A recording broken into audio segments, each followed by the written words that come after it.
former Kentucky State Representative, and you're joining me today on State Watch Nights.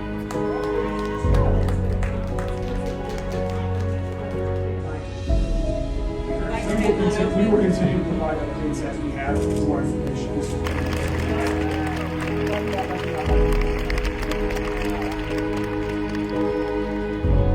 Kentucky State Representative, and you're joining me today on State Watch Nights.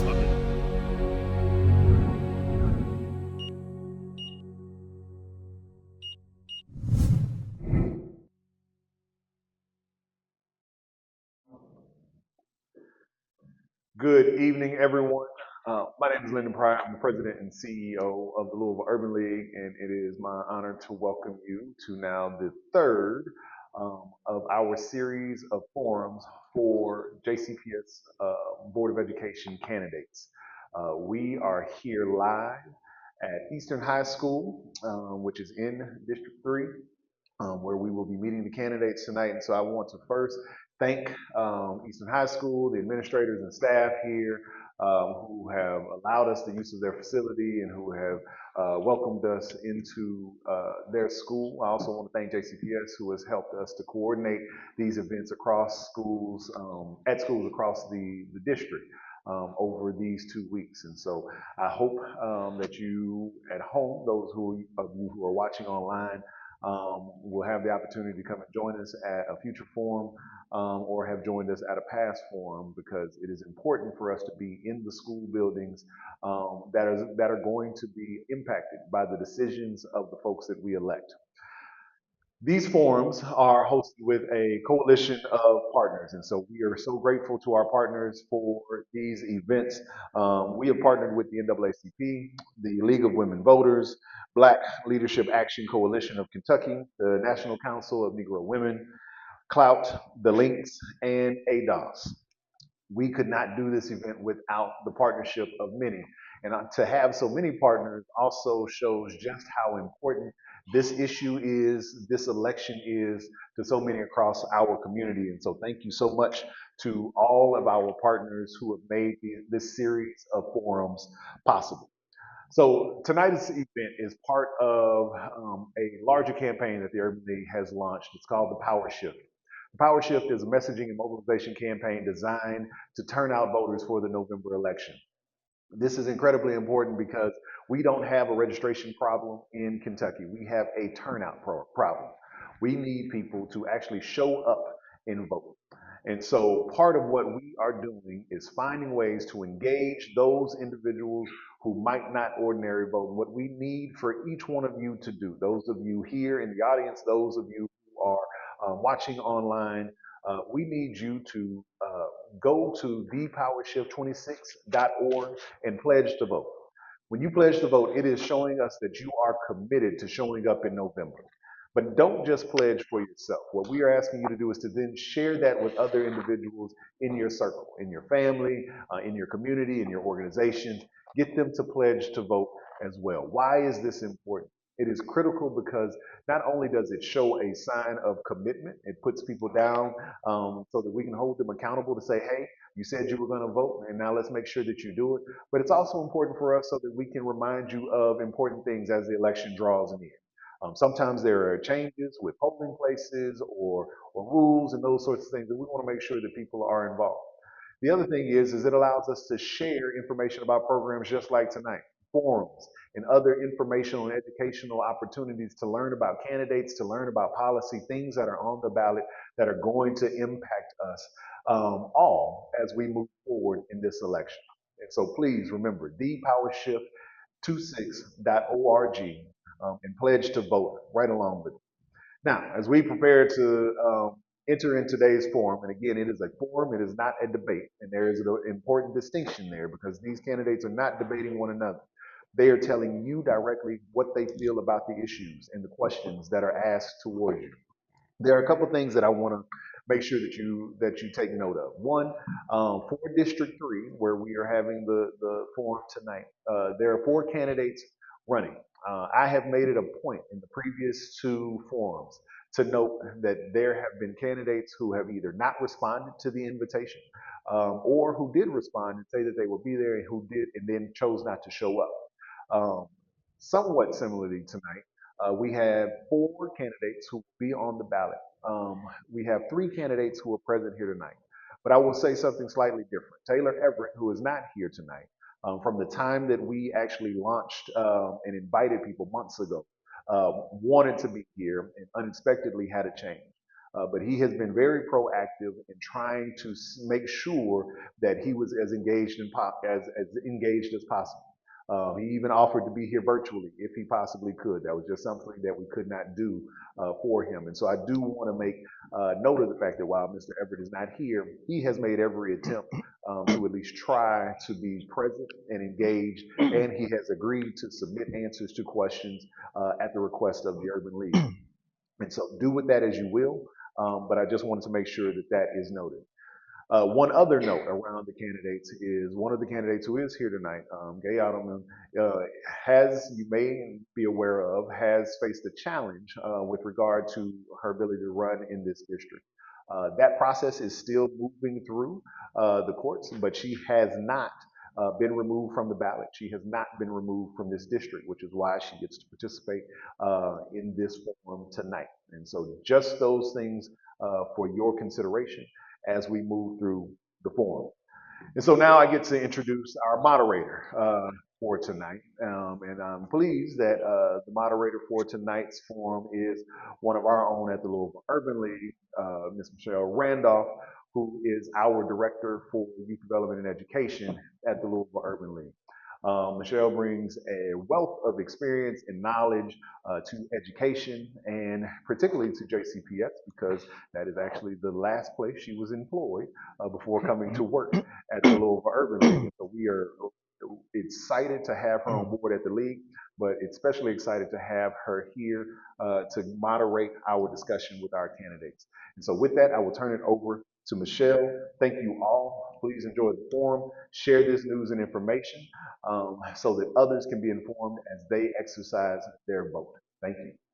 These are the undeniable facts. We are here today as a result of an election. If you show up, you have power. You have power if you show up. Anything that you are concerned about, any worry that you have for you and your family, we can tie it directly to a vote and to an election.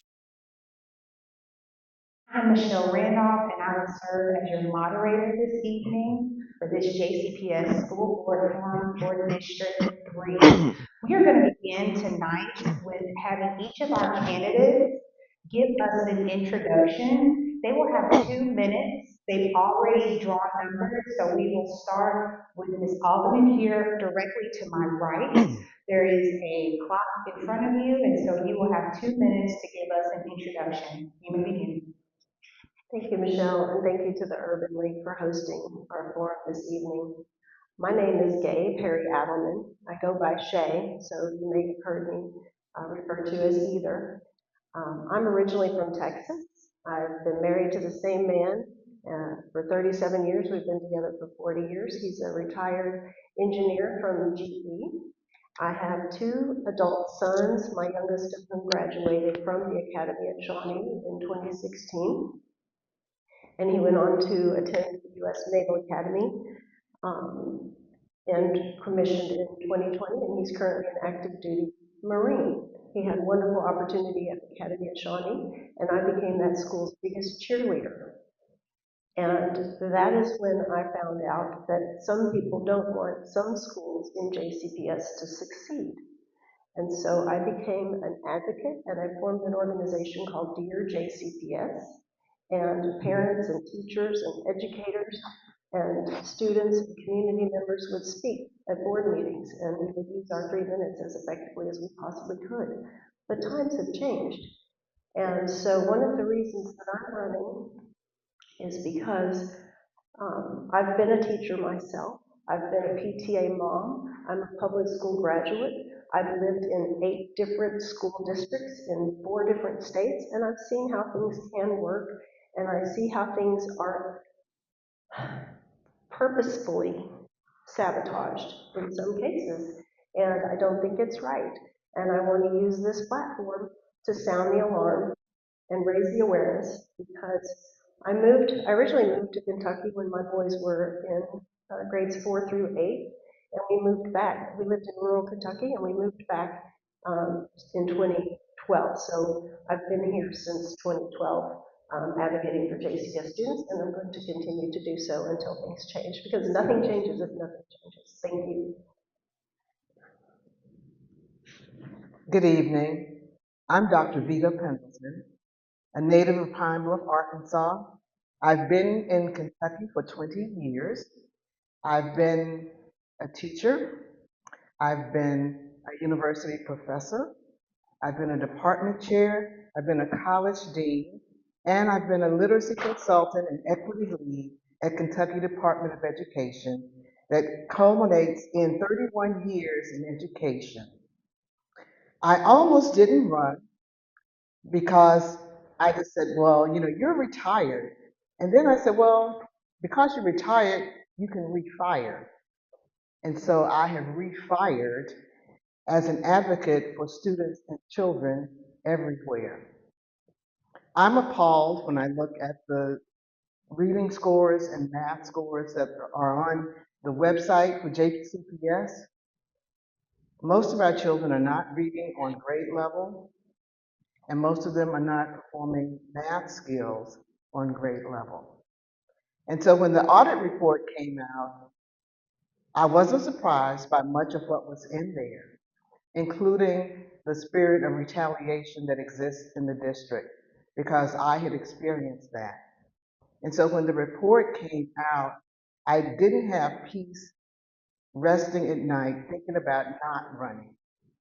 And so I woke up and said, yes, you have to do this. And so that's why I decided to run, because someone has to speak for the children, somebody has to speak for teachers, and somebody has to give a voice to those who feel as if they are powerless. I'm willing to be that voice for students, for teachers, and for staff. Thank you. Hi, my name is Neil Seftor. First, I want to thank the Urban League and all of its partners for sponsoring this forum. I have a little bit of a different background. I'm an economist by training, and I've spent the last 25 years evaluating the effectiveness of education programs, including curriculum, teacher programs, large federal initiatives that support students. And the whole purpose of that work is to find what works and for whom and under what conditions.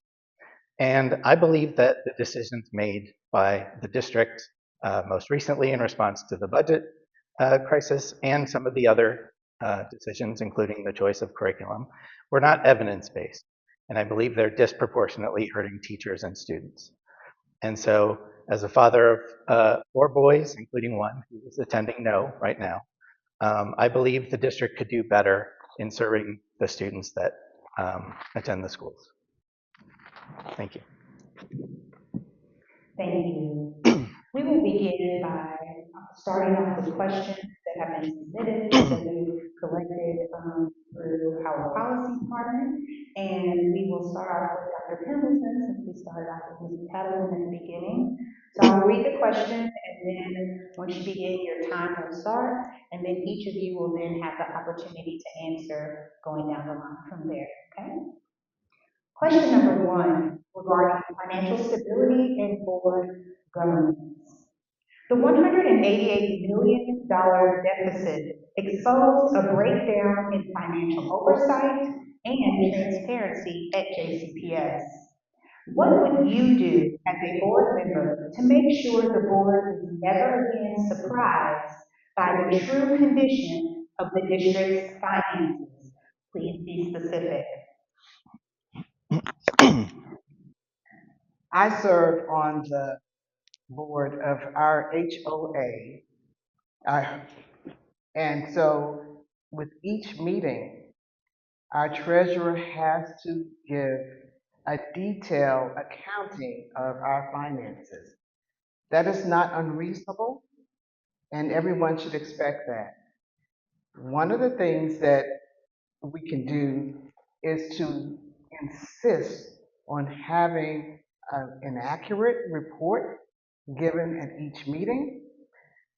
Although our finances are on the website, we still need to have a discussion about those finances and how that money is being spent.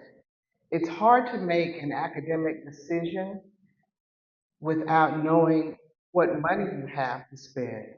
It's hard to make decisions about buses without knowing what money you have to spend, or what's available for professional development for teachers without knowing what you have to spend.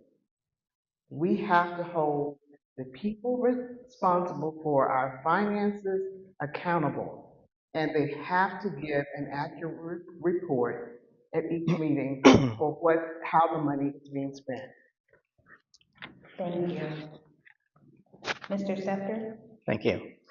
So reporting is part of the issue, and getting accurate information is important, but you also need people who are able to read the numbers and understand them and make sure that they are accurate.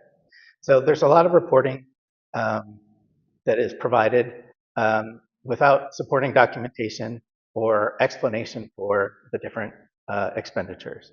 And so we need more supporting documentation, we need more reporting, and we need people who are able to read the budgets and understand the implications. Another piece of that is that when decisions are proposed or made, we need to examine the budget implications before those decisions are made. Many of the decisions made in the spring in response to the budget situation were made kind of behind closed doors, and the full implications of those were not known. Thank you. So I'm going to advocate for the taxpayer first and say that I don't think that it's right that JCPS, Jefferson County taxpayers, continue to fund.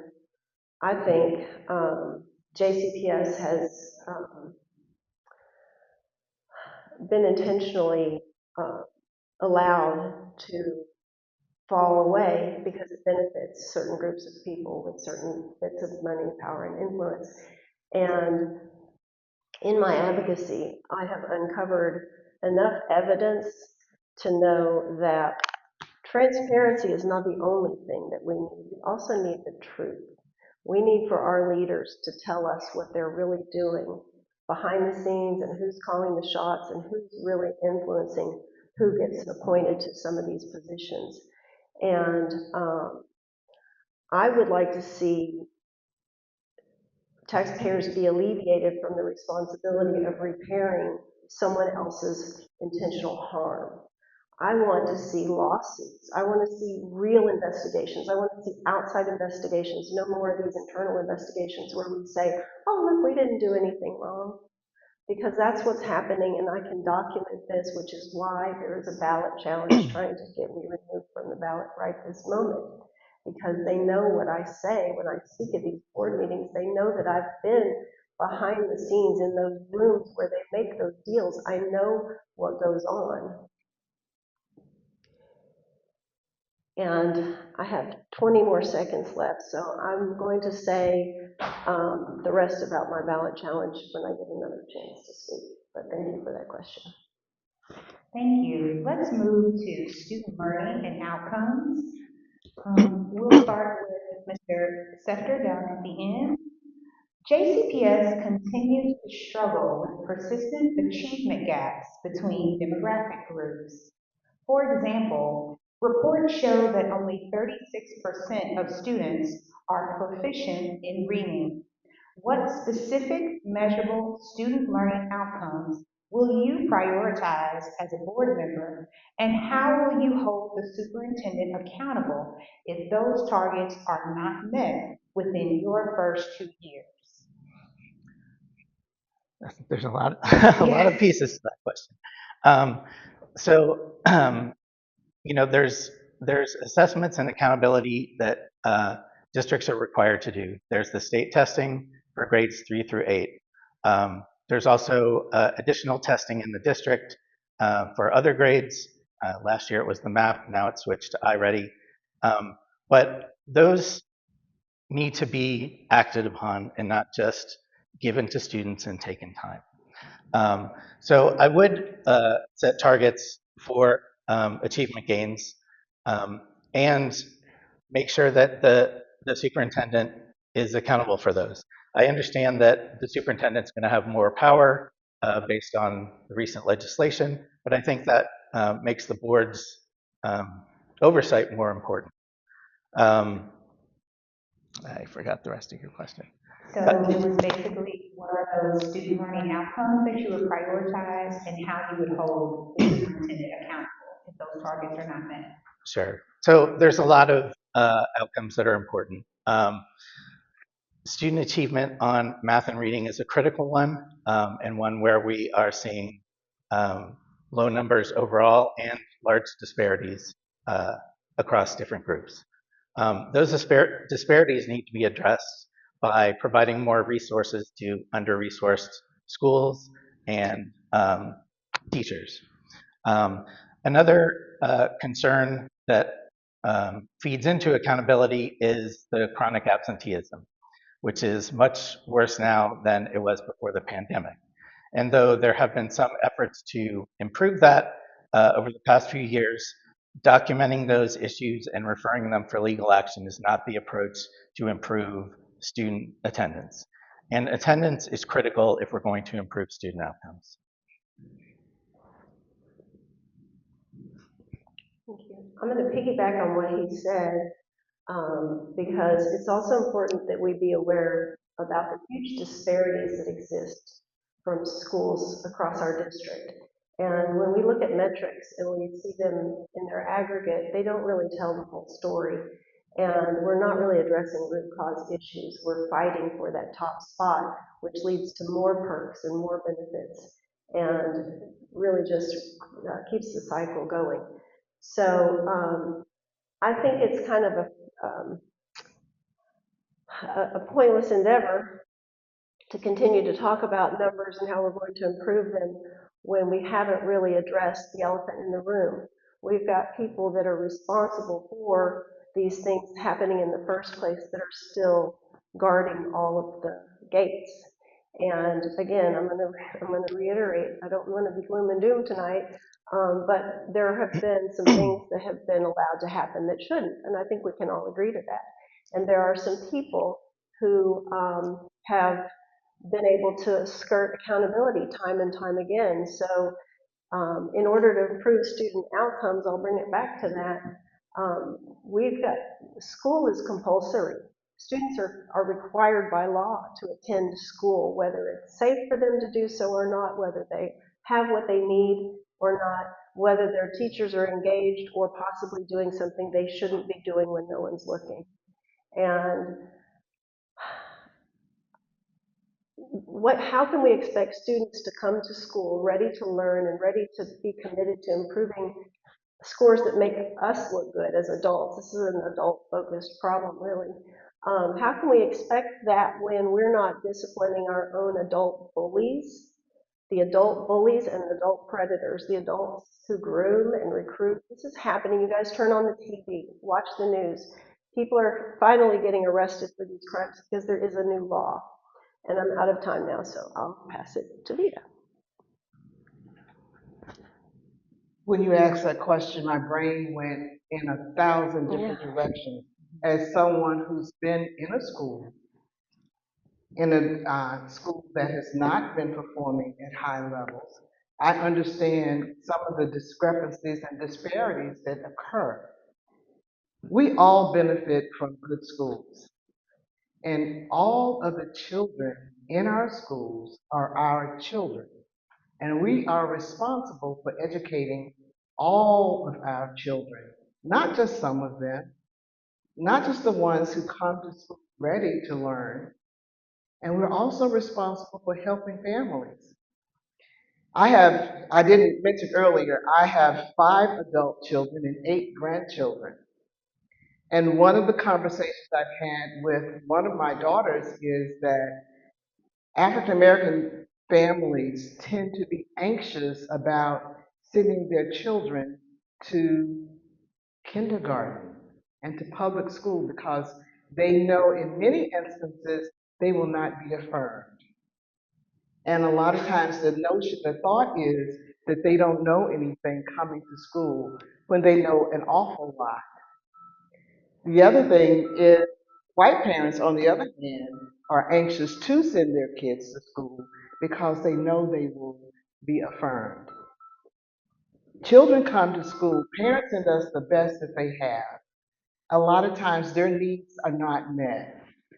It could be a learning disability, it could be neurodiversity, where their brain just functions differently. It could be just a lack of instruction. But it's our responsibility, it's everyone's responsibility to teach our children. I know firsthand what it's like to work with kindergartners and helping them just learn how to write their names or learn how to identify the first sight words. So it's everybody's responsibility. Thank you. We'll start back over here with Adelmann and we'll go to AI. So, last week, a WDRB report revealed that Farmsley Middle School's agenda went out at the beginning of the school year, and that booklet contained many errors, like wrong names for states and the periodic table.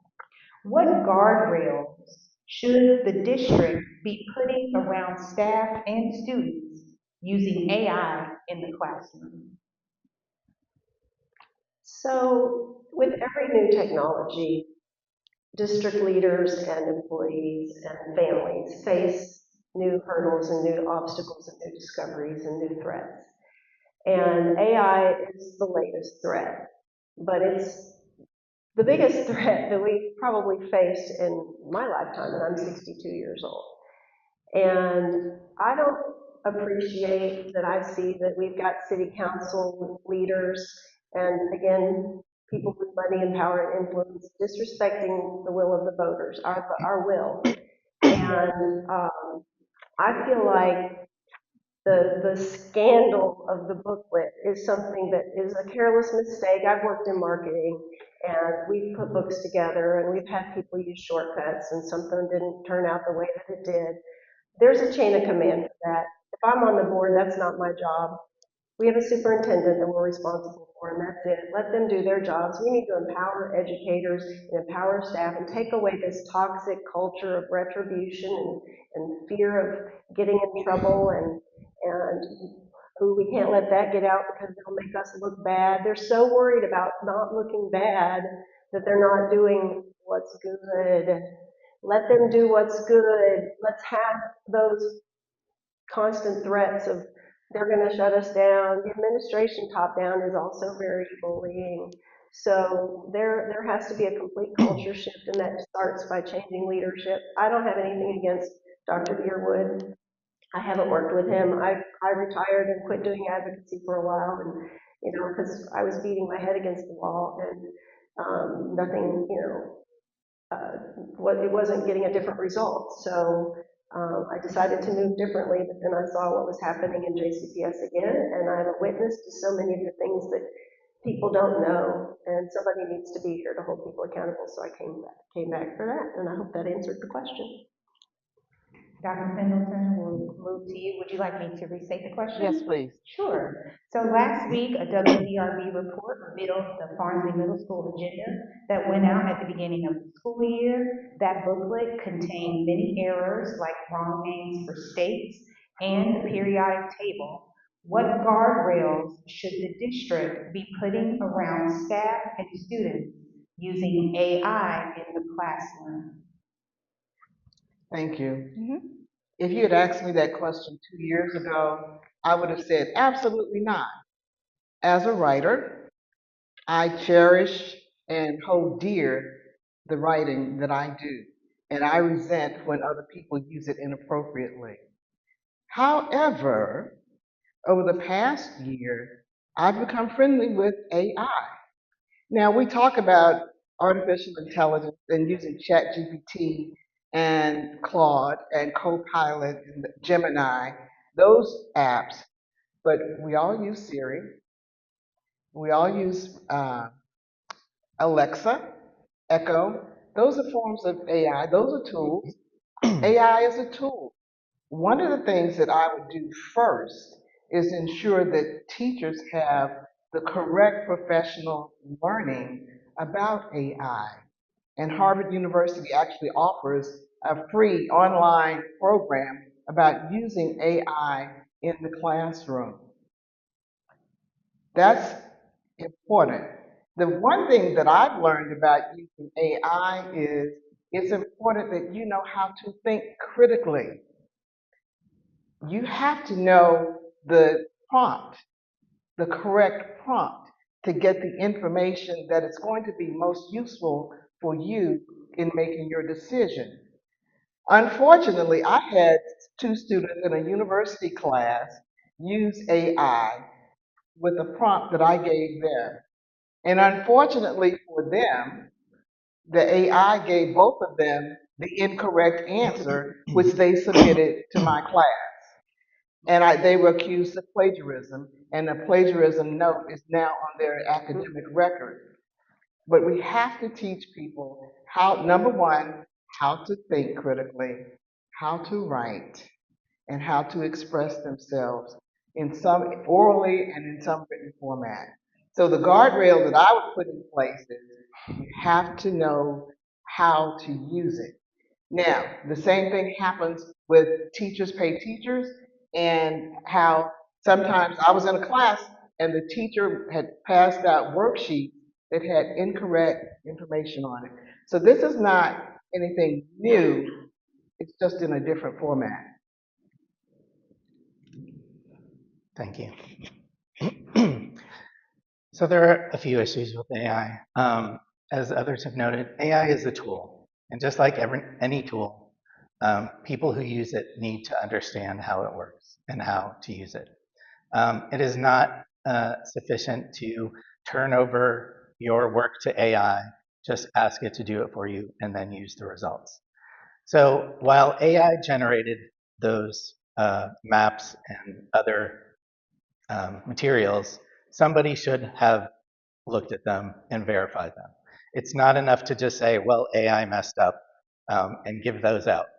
The teachers, the administrators, they're responsible for what goes out to the students, whether it's generated by AI or by the teachers themselves. The same kind of thing happened when Wikipedia came about. You know, people expressed doubt about its veracity, and people were trained and learned to question it and look for other sources. And so the same thing has to happen with AI.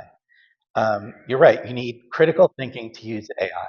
You need to understand what kind of information it's presenting you and how it presents it to you. The other aspect of this is AI in the classroom. And computers have been increasingly used in classroom for the past 20 years, sometimes in useful situations, sometimes in not. In good uses, it has been used to personalize instruction, to meet students where they are. It's able to present materials in more accessible ways. It can be used to facilitate learning along with the teacher. But using it in place of a teacher is also not appropriate. Again, AI is a tool, and it can be used as one of the tools that teachers use to teach students. Next. Thank you. We're going to move forward with our student disciplinary practice, and we will start with Dr. Pendleton. Restorative justice school policy and the school police system represent two fundamentally opposing approaches to student behavior, safety, and discipline. Restorative justice prioritizes relationship building, repairing harm, and emotional accountability, whereas the school police system relies on law enforcement, security measures, and punitive legal consequences. Which do you believe is right for JCPS and why? Thank you for that question. My first year in JCPS was at a middle school, and the school was rated lowest academically. And one day I happened to see the sheriff who was at the school handcuff a young lady and take her out. That hurt my heart because I didn't think that would happen in a school, any school. But I understand she was not the first one. One of the things that's most important in learning is building a relationship with the students. It's getting to know them, getting to know something about their background, their families, their home lives. When I started as a teacher in Little Rock, Arkansas, I knocked on parents' doors and I built relationships with families. That allowed me to build relationships in the classroom. When we talk about restorative justice, I'm always asking what happened to break that or to cause there to be a breakdown in the relationship. What happened? Who's responsible? And how can we better serve our students? We have to build relationships with them that help them feel as if they belong in our classrooms and as if they feel as if they are safe. Veda Hammond has done research around how the brain works and being culturally responsive. And when we are not culturally responsive, the message that is sent to our students is that you don't belong here. And when I feel as if I don't belong, then my brain goes into fear mode and I become fearful and I feel less safe and I don't learn. I'm for restorative justice at every turn. We just have to identify how to start so that there's not a breakdown in the relationship in the classroom. Thank you. Mr. Seftor, would you like me to repeat the question? Yes, please. Okay. Restorative justice, school policy, and the school police system represent two fundamentally opposing approaches to student behavior, safety, and discipline. Restorative justice prioritizes relationship building, repairing harm, and emotional accountability, whereas the school police system relies on law enforcement, security measures, and punitive legal consequences. Which do you believe is right for JCPS and why? Well, I don't think it's an either or question. So I think restorative justice is the right approach to trying to deal with student behavior and resolve situations. But the schools also need to be a safe environment. So the police or security officers, which are mandated by the state, do have a role in making sure the environment is safe for students. But in dealing with individual behavior, I don't think the police should be involved. I think that the counselors and other support services should be working to help students resolve those issues. But while those issues are ongoing, students may need to be removed from the classroom so that others can still learn. So it's a combination of making sure the environment is safe, but also responding to the student needs appropriately. Thank you. Ms. Adelmann, would you like me to repeat the question? Or you're okay? I'm good, I think. I'll start by saying that as a parent of a student at the Academy at Shawnee, I spoke at the board meetings when it was time to speak out against police in our schools. And the district and the state legislature and everybody did the opposite of what we said. And I am opposed to police in schools, especially LMPD, for the reasons that I mentioned earlier, along the lines of harmful behavior that happens when children are in over-policed environments. And restorative practice is a great tool, it's a great concept, but what I witnessed in the systems and the circles that I frequented was that people weren't really committed to it. And when I say people, I mean people who look like me. And there would be such minimal effort that it became a joke, that you would just give the kids chips and a soda and give them time out, and they got to play video games, like it became a reward. And the kids who were actually doing well and trying hard and overcoming all their barriers and obstacles would see that happen and wonder why they had to work so hard and they didn't get any of the same luxuries. And it really just got to the point where it wasn't implemented with fidelity. And I haven't been in schools in the last several years, so I don't know how much things have changed, but I know that the threats from above have only gotten worse, and the money situation has only gotten worse, and the shortages have only gotten worse. And I have 3 seconds left, so I'll continue another time. Thank you. Thank you. Mr. Seftor, I'm coming to you with our next question regarding organizational stewardship. Reliable transportation, stable staffing, effective operations, and responsible budgeting all directly impact student success. There are many areas where the school district has struggled at times in recent years. How would you evaluate whether the district is being a good steward of taxpayer money while ensuring students receive the services that they need? Thank you. This is the main reason that I'm running. Because of the decisions that were made last spring and in ways that I thought were irresponsible and inappropriate for our students.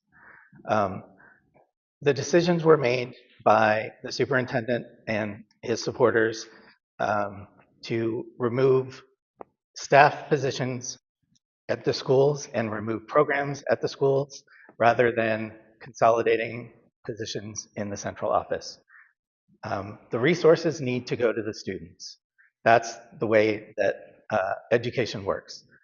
And so there needs to be more accountability from the superintendent in his decision making. I know the board doesn't have much oversight of the superintendent, and with the new legislation, it's going to be harder. It's going to require all of the board to understand what's going on and understand what the superintendent is doing and the proposed changes that are going to happen. But it is only through that process that we can make the correct decisions, ones that are the best for the students, including ones related to transportation and after-school programs and classroom programs and the supportive programs that were removed from the choice schools. Thank you. Would you like me to repeat the question? Yes. Reliable transportation, stable staffing, effective operations, and responsible budgeting all directly impact student success. There are many areas where the school district has struggled at times in recent years. How would you evaluate whether the district is being a good steward of taxpayer money while ensuring students receive the services that they need? Well, I'm going to skip on ahead and say they're not. So what are we doing about it currently? What we're doing isn't working. So I have seen money bleeding out of the district in discrete ways, such as settlements to victims of sexual assault at the hands of their own mentor, leader, government employee on our tax dollars. These people often get protected by the district in their internal investigations, and the people who have known about it continue to pretend they don't know, even though we've told them to their faces time and again, and then they end up paying settlements to the victims and legal fees to protect them as well, and nothing changes because it's all a big secret. So I want to see the district stop bleeding money through secret backroom settlements and undisclosed amounts of legal fees, protecting those who are harming our children, literally having conflicts of interest by serving on our board and also being at one time attorneys for the people that are in the court system now with these accusations. There is a culture in our school system that allows this, that enables this, and it's costing us a lot of money. I also want to see the people closest to the student receive the most money. I don't want to see us incentivizing great educators out of the classroom so they can get a desk job and be removed from their students because maybe they didn't like the school they were at because it might have been a little too different than what they were comfortable with. And there are a lot of priorities that just need to be reset, and as a member of the board, we will get right to work doing that. Dr. Pendleton? Yes, please. So I'm just going to read the question. How would you evaluate whether the district is being a good steward of taxpayer money while ensuring students receive the services that they need? When the Maasai warriors returned home from war, their question to the women is, how are the children? The expected response is, all the children are well. Until we can say all of our children are well and thriving and learning at high levels, there's got to be greater accountability. One of the things that I would push for is ensuring that we are closing the achievement gap between students, between all groups of students. How are we closing that achievement gap? The other thing, how are the kids getting home? It is unacceptable to me for a bus to deliver a student home at 7 o'clock at night. That's unacceptable. And I don't know if anybody else gets upset about stuff like that. I do. It's unacceptable when the media reports that 50% of our students are ready for kindergarten. That means 50% are not ready.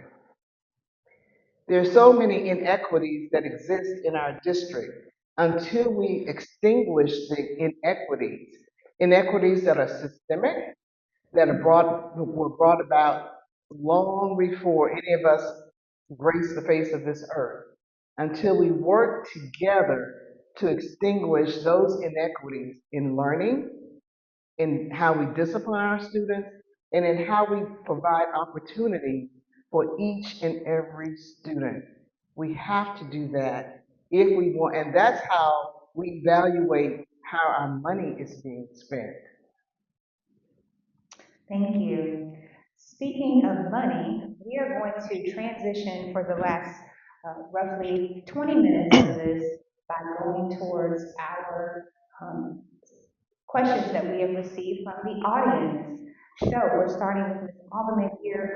Our first question is, what do you believe is a fair salary increase for teachers, especially given they did not receive an increase on the last contract negotiation? Well, the fact that there was no increase on the last contract negotiation is a failure in and of itself. I would like to see teachers and all JCPS employees have solid democratic representation from the organizations that are going to bat for them in those rooms. And I have witnessed examples of that not happening. And so I would listen to myself when I spoke on the other side of the microphone at the board meetings week after week, month after month about the violations that were taking place at the school level, and the district took a very hands-off approach. The board is who we reported this to. I reported numerous things that added to the inequities instead of doing the jobs that these support organizations are supposed to be helping with.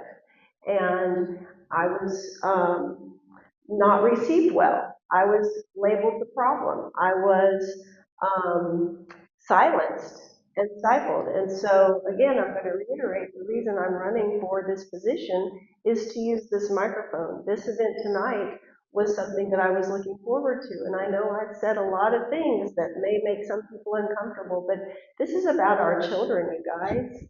This is happening, and it's not every educator. In fact, it's probably a very small percentage of them. It's mostly administrators. It's mostly people at the higher echelon and the people spending the money to get the contracts and the favorable treatment and their kid into the right school and all of those things. And we're allowing that to happen on the backs of the children that are actually paying the price. And my time is up. Dr. Pendleton, same question. What do you believe would be a fair salary increase for teachers, especially given they did not receive an increase on the last contract negotiation? Well, let me back that up just a little bit. I was ticked when they took away the $8,000 that CSI teachers are supposed to get, and they only told them a few days before school started. That ticked me off because I work at a CSI school. I know what that means. I know the kind of challenges that teachers face in schools that have that label. I know the hard work that goes into reaching and teaching students who attend those schools. So it was unfair to teachers for them to tell them just a few days before school started, oh, by the way, you're not going to get that. So what percentage should they get? First of all, they need to get that $8,000. And then a fair percentage would be something that's comparable to the percentage that the superintendent and the other administrators get. What's that percentage? WDRB posted the salaries of over 1,300 people in the district who make over $100,000. Most of them were not teachers. So what's the percentage increase that they get? That's what teachers should get, and then some. But let's start backfilling what the CSI schools were supposed to get in the first place. I come from a small state, Arkansas. Beginning salary in Arkansas for a teacher is now $50,000. It's a small, poor state. We can do better. Thank you. Mr. Seftor, would you like me to repeat the question? Sure. Wonderful. What do you believe is a fair salary increase for teachers, especially given they did not receive an increase on the last contract negotiation? So, excuse me, a fair salary increase would be one that incorporated both the cost of living and the salaries in neighboring districts. So other districts have more funding and they've been able to support their teachers, and our teachers should receive at least the same. And in fact, they need higher raises to raise their salaries up to comparable levels. Thank you. We are now going to move forward with our second question from the audience, and I believe it will start with Mr. Seftor, I believe. Okay. I think I lost count. That's all right. As a student at a middle school, how are you going to make school fun for kids, plus for them to have something to work for or be excited about? How am I going to make school fun for kids? I have to say that I don't have a lot of experience in making school fun for kids. I guess I would turn to the teachers and others who work with the students every day and see the kinds of things that they're interested in, and support those activities, whether they're extracurricular activities or things that can be done in the classroom to both encourage learning, but make the learning a little more fun, less rote work. I guess that's what I would say. Thank you. Thank you. Ms. Adelmann, would you like to answer that question? I'll try. So I guess I'm looking at this from a board member perspective, and I'm grateful that that's not going to be my duty. However, I agree that we rely on the experts and the professionals who have been trained and are experienced in that area.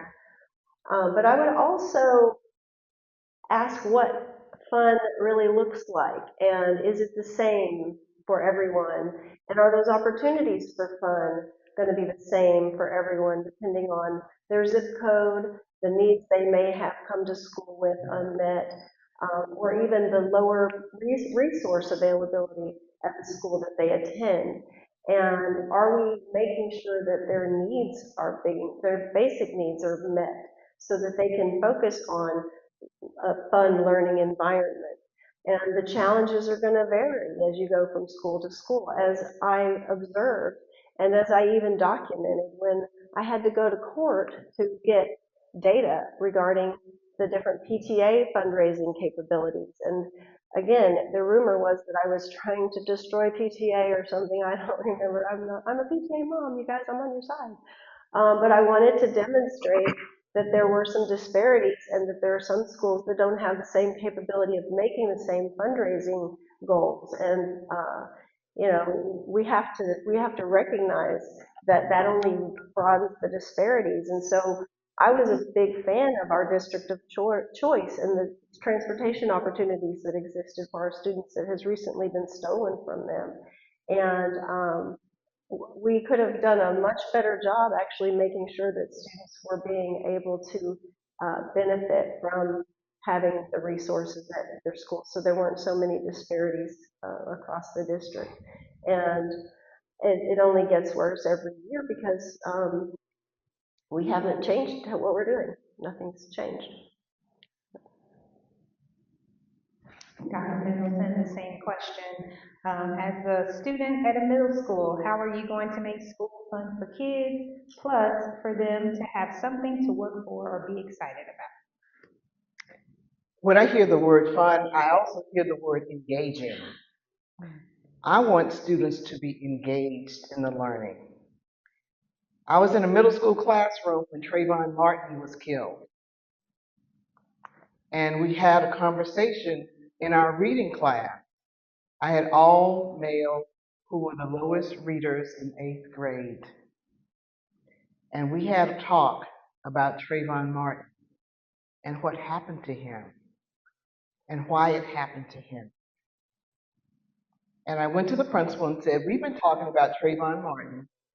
I'd like to continue that discussion later on, and I want to invite the students to bring their hoodies to school, and I'll provide iced tea and Skittles for them, because that's what Trayvon Martin had. He had gone to the store to get those items that day.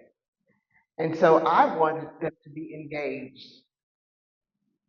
They were low readers, but they were able to understand in a personal way a current event that could impact their lives.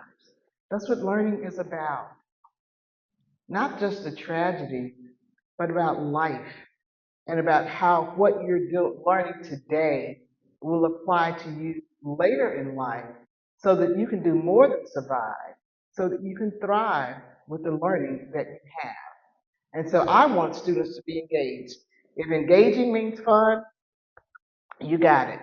I want them to feel safe. If that means fun, you got it. Those are the two things that are most important to me and the things that I would do to make the learning come alive.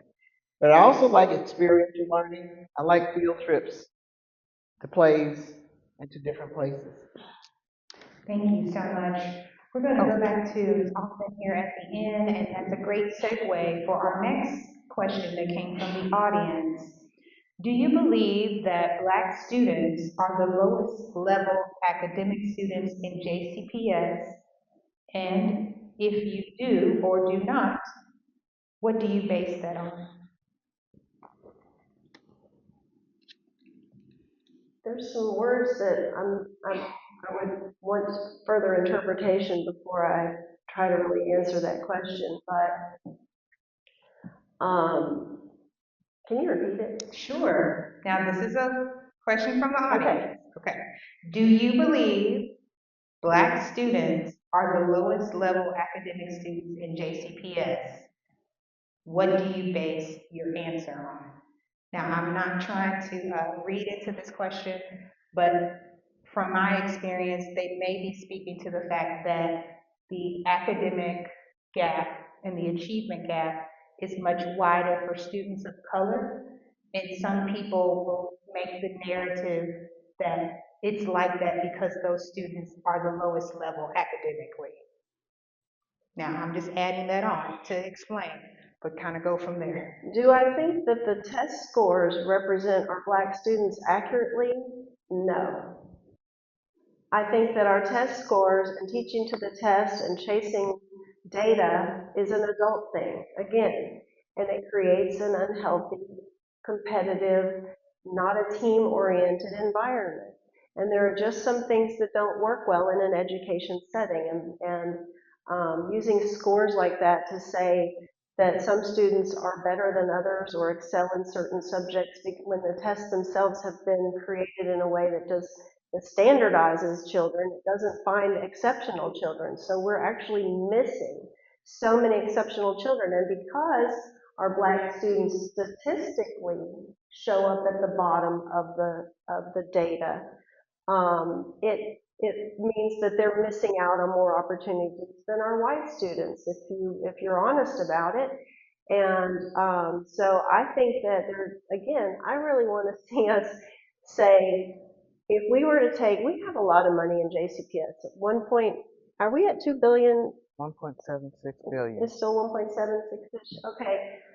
If you could take that much money and build a brand new school system from scratch, and have it be sustainable year after year with a balanced budget going in, that you knew that that's what your job was as a board, what would that look like? And continuing to expect and demand taxpayers continue to fund something that has been proven to be on its way out. We've got a rocky foundation and we keep patching the walls. We need to recognize that there are some things, and we have some wonderful buildings, and I don't really mean this about the buildings because I love the architecture in some of these places. So this is not really a dig on the buildings, but it is a dig on the structural foundation of JCPS as a district, and it's a crumbling foundation, and we need to look at better ways to invest going forward. Dr. Pendleton, same question to you. This was another one that made my brain I fire in a lot of know. different directions. Number one, I've been an item writer for the ACT, so I've written ACT questions. I've always also been a reviewer of test questions for the Iowa Test of Basic Skills, looking for fairness with the questions. And when I look at a test, I always look at the norming population. Usually it's a white middle-class community in a suburban area, not an urban area. But I've also been an accommodator for students with special needs who are taking our test. And I understand the challenges that those students face. I know what the data says. I've seen it. Our Black students, African American students, I'm sorry, what's the term? Are the lowest level academic students in JCPS? No, they're not. And I'm not saying that just because I'm Black, but because I know that our students come to school with language, they come to school with information, they come to school with tools. It may not be the same thing that's on the Brigance or that's on the Kentucky test. It may not be the same thing, and they may not be able to express it in the same way, but they're intelligent people. I have a dear friend who's a university professor who told me when she was in public school, she got C's in reading, but she always read Ebony and Jet. And she didn't realize how much history she was learning when she read Ebony and Jet. So we have different sources of information. We've got to figure out how to be culturally responsive in reaching each and every student. Thank you, Dr. Pendleton. Mr. Seftor, now to you. Do you believe that Black students are the lowest level academic students in JCPS? And what do you base your response on? So the answer is no. And if we're having a discussion that is based on test scores, there are all sorts of factors that go into that. But the fact is that those don't measure academic ability in a uniform way. Students come to the schools with different backgrounds and different resources. And in these schools, they don't get the same opportunities. So of course, they're not going to have the same kind of outcomes across different types of students. So, I mean, the basic question of whether they're academically the worst, the answer is no. Thank you. We're going to start to wrap up here this evening, and I want to thank all of you for coming out. And so we just have a few more questions. This one is also from the audience. Regarding leadership at the building, meaning principals, assistant principals, etc., how would you evaluate the superintendent's staffing choices? Coming to Dr. Pendleton. That's a loaded question. I will share with you as a point of transparency. I worked for a principal who was punitive in every sense of the word. About mid-year, I started carrying in my book bag my letter of resignation because I didn't know when I was going to have to render it. It was just that miserable at that school. And I prayed, and I said, okay, God, you got two choices. You can move me to a different school, or you can beam me up right now, because this is not how it's supposed to be. As far as the superintendent choosing the principal, I don't think the superintendent should choose that person without input from the community. The people who work in that school, the parents who are part of that school, I think there should be multiple voices. I'm familiar with Senate Bill 1 and the superintendent having much more authority, but no human being can make the right decision every time for 96,000 students and 18,000 employees. That is just humanly impossible. And so, in answering your question, would you repeat the last half of it? Yes. How would you evaluate the superintendent's staffing choices? To evaluate those choices, you've got to be kind of in their head to know, well, why'd you choose this person? Mm-hmm. But you can't evaluate it without knowing some background as to the principal and as well as the person. There's been a lot of nepotism in the district, and a lot of favoritism with cronies. That's real. And so you have to get to that point as well. And I think that's part of the reason we've had some of the challenges that we've had in the district, that it hasn't been an equitable opportunity for all principal applicants. Thank you. Mr. Seftor, now coming to you with the same question regarding leadership at the buildings, how would you evaluate the superintendent's staffing choices?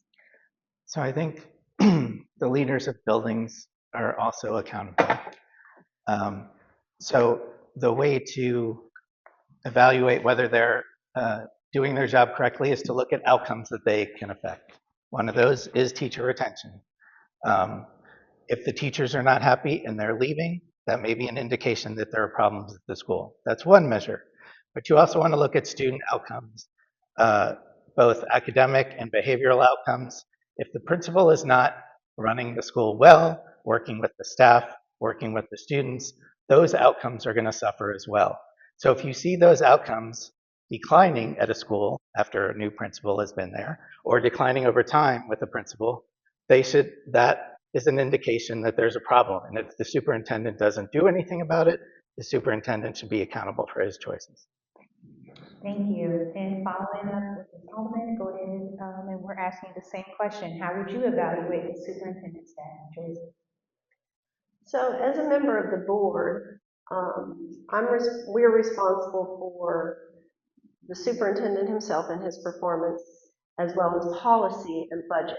So I would focus on policy in particular, making sure that we have good policies in place that prevent the nepotism and prevent the favoritism and the cronyism, and that have consequences when staff members date their students. I'm sorry, I'm not going to do that anymore. I'm done with that topic, but it literally is something that happens in our schools. And sometimes they get married and they're still teaching in that building today, and people know that there was something like that going on, and it becomes accepted behavior and tolerated behavior. And then when it gets found out, that's when the crimes begin, that's when the cover-ups begin. And so, can you repeat the question? Sure, no problem. How would you evaluate the superintendent's staffing choices? So I'm going to speak on two other things real quick. Site-based decision-making councils. We actually used to have site-based decision-making councils that brought the community and the staff into the decision-making process when it came to hiring up key people, including the principal.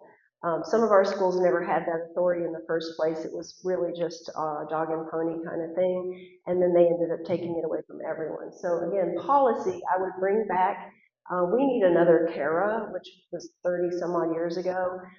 That's where site-based decision-making councils actually came from. We need to learn from our mistakes, not erase what works because some of it didn't, but actually strengthen it and make it better. And again, the PTA could assist in making sure we have strong site-based decision-making councils in our school instead of saying, oh, well, it didn't work, so we're just going to abandon the whole thing, which was what they ended up doing. And I had a third thought, but I think I'm going to run out of time, so I'll save it. Thank you. At this time, we are going to wrap up with our last question, and then each of our candidates will be able to wrap up with a 2-minute conclusion for tonight's forum. So, Mr. Seftor, coming to you for our last question regarding JCPS vision. Imagine you are completing your first 4-year term as a JCPS board member. Looking back, what measurable accomplishments would demonstrate that you helped move the district closer to becoming a destination district where every student grows every year? There's several things that I would base that evaluation on. One is improving student achievement. So there's a new curriculum that has been imposed across the district, and supposedly it will take 4 to 5 years to evaluate.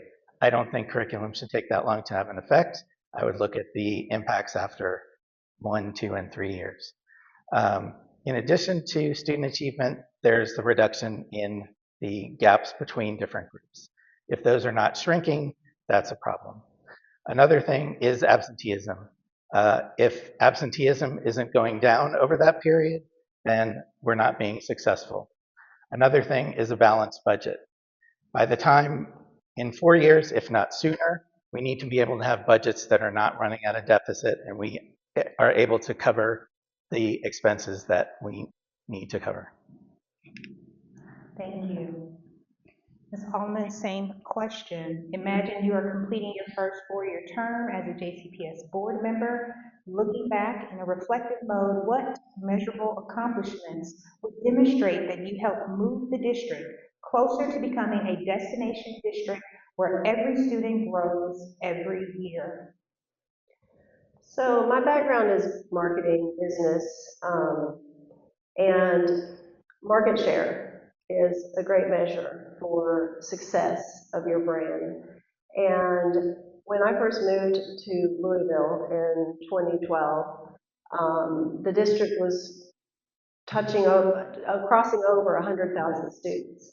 And the trend was positive. You saw the city growing year over year over year, and people were moving into the areas, and development was good. It was a bustling place, and very sought after, I felt like. And I also felt like our district of choice was a flagship model for the country, for the world. And I really thought that it was a grand opportunity that someone like my son, who lives in Eastern's resides area, has the ability to choose schools anywhere in the district, and they provided transportation. That was a great marketing spiel. I brought people in from all over the country. I would go to conferences. I'd be sitting next to somebody at a baseball game. I would tell them how great our schools were, and people would move here. Realtors would say something different than what I experienced personally, and I corrected realtors. I started really trying to work a marketing campaign on behalf of JCPS. I was their biggest cheerleader. And I want to see us get back to where we can cheer for JCPS, that we're proud of the things that we're doing, that we're saying we won't tolerate certain behaviors. Most of us, if not all of us in this room, are not who I'm talking about when I raise the flag about the things that I've seen. But we have to say, you know what, I'm not just going to turn my back to that, that I'm going to say that's not acceptable and I don't want those people in my school system and in my district.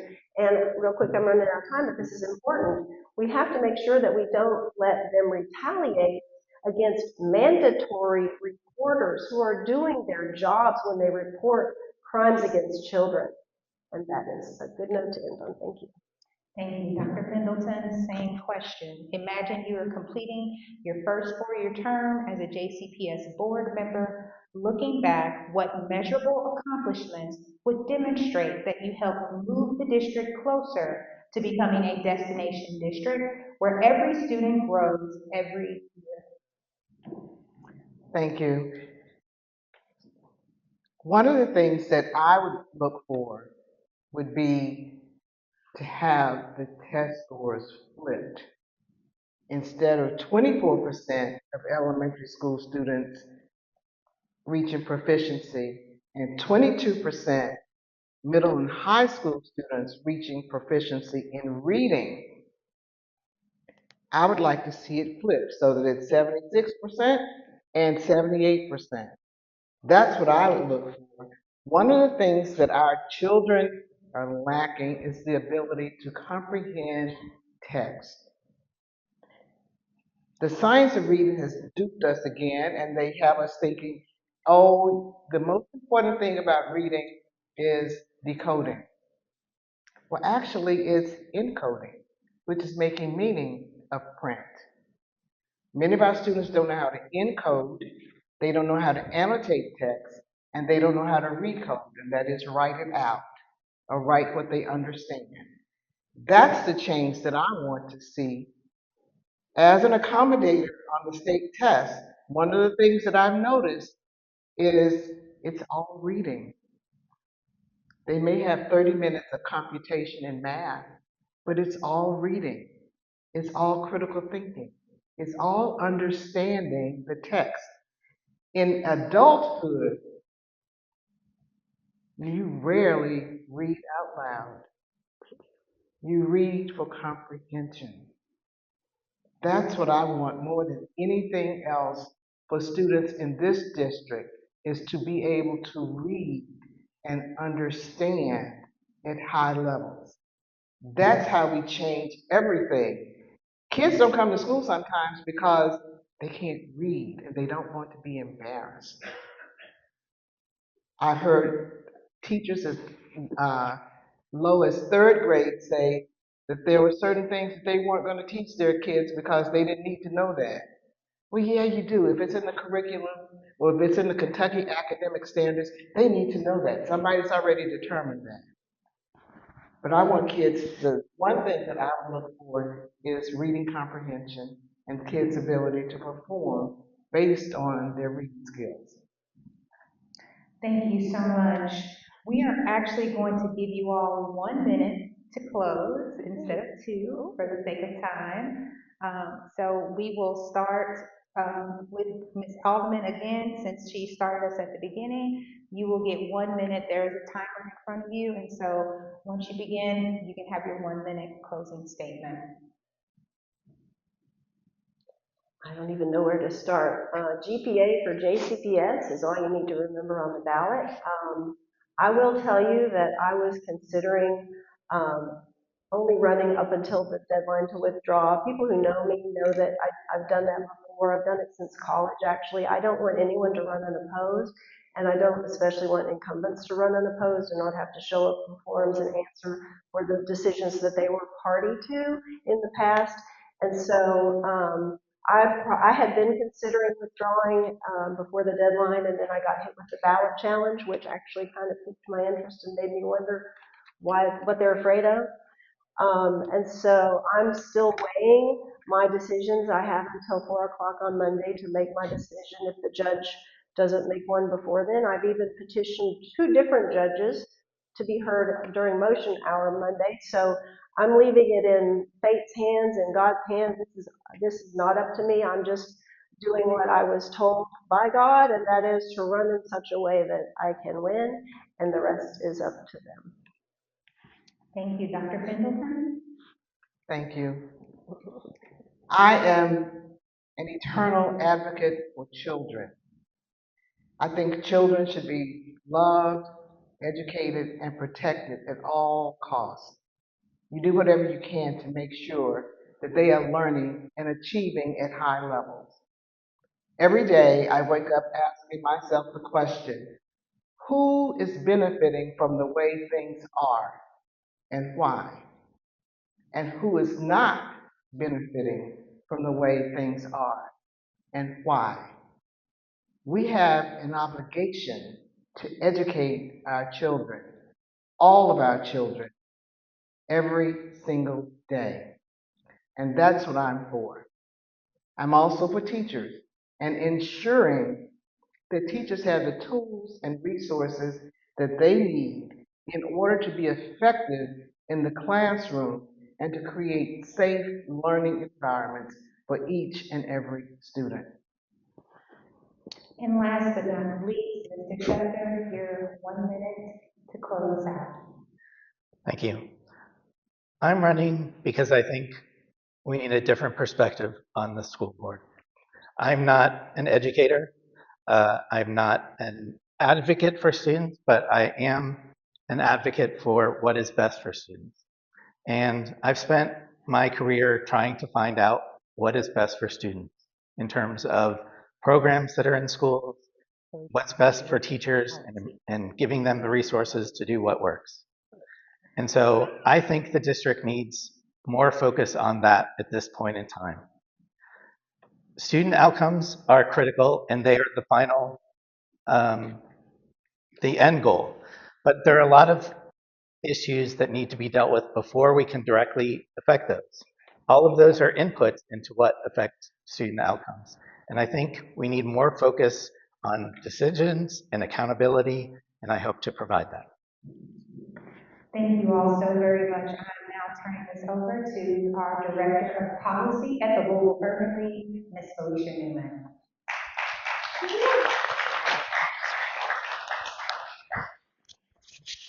Okay, I have this little mic. I hope you can hear me. Okay. And I need my reading glasses because apparently, I'm older now. I want to thank Michelle. She did a fabulous job. She got called in at the last minute, and she did a wonderful job. That's how we do it at the league. Other duties as assigned. Okay.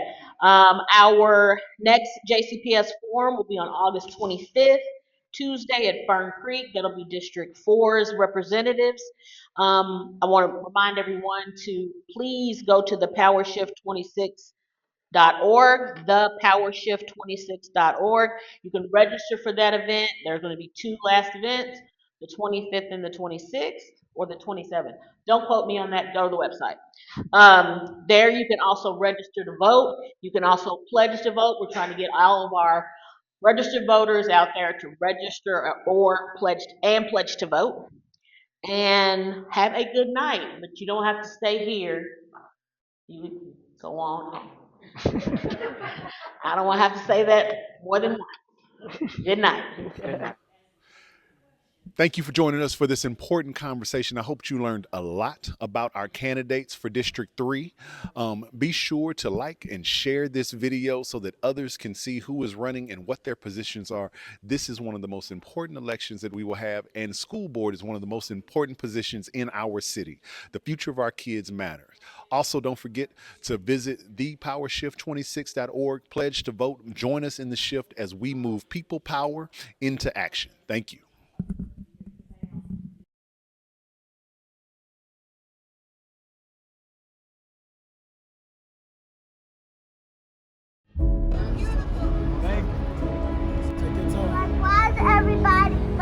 Hey y'all, I'm Adelmann Scott, former Kentucky State Representative, and you're joining me today on State Live Streams.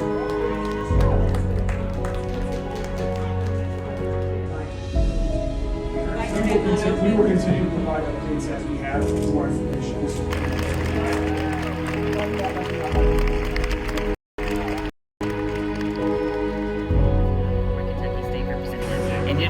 today on Stay Live Stream.